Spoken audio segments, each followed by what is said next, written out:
Hey guys, it's Kelster101, and ever since the release of Splatoon 2, I have rapidly been seeing that people are calling it a mere port.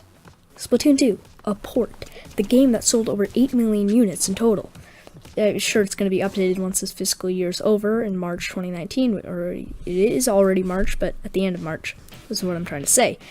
This is insane. I don't get it. I really don't. Splatoon 2 added a new single-player campaign with a new story, very similar to its predecessor, but it added new gameplay. Isn't that enough?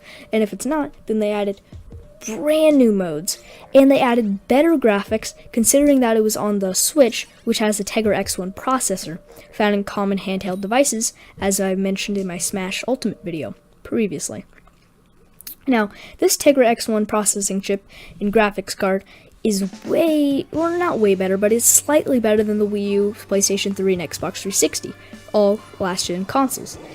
Now, the inclusion of the Tegra X1, it's a custom Tegra X1, by the way, so that gives it even more power. That allows for better graphics and better assets. Instead of just dragging them over from their game engine to the same game engine, they increased the graphics a little bit on the Switch version, and they added a bunch, and it's very clean. It's very, what I'm trying to say is it's not laggy or choppy. I mean, maybe if you're in the home menu using motion controls, but other than that, the game runs very fluidly, which I admire. Besides graphics, you can also take a look at content. They added Salmon Run, more ranked battles, I think they added league battles, and they added great stuff, right? They just added a bunch of new modes, tons of new weapons, tons of new costumes, tons of new character stuff, tons of new amiibo, everything that should be included in a sequel, right? Now, if this is not enough, I don't know what is. Next up, I guess we're gonna have to talk about let's talk about the polishing of Splatoon 2 from the previous entry in the series. Now, Splatoon 2's polishing is such a grand design, and it was so well executed that I may do a whole video on it by itself.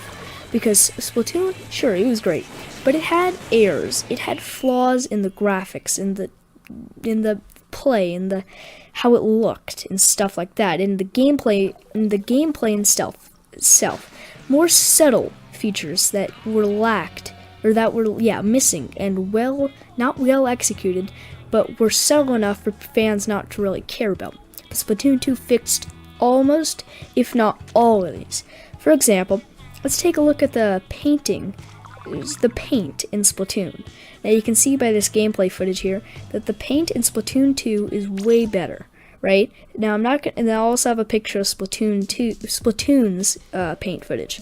You can see the difference in the shininess, the texture, the way it moves, in the light and shadowing. Now, I don't know much about game design, but that seems like a great improvement. You can see by the realisticness of it and the way it sways and moves where you move the motion controls. It's fantastic, really. And then also the font of the text is way better, and it has a clearer read with enough character and style to keep fans interested, like myself.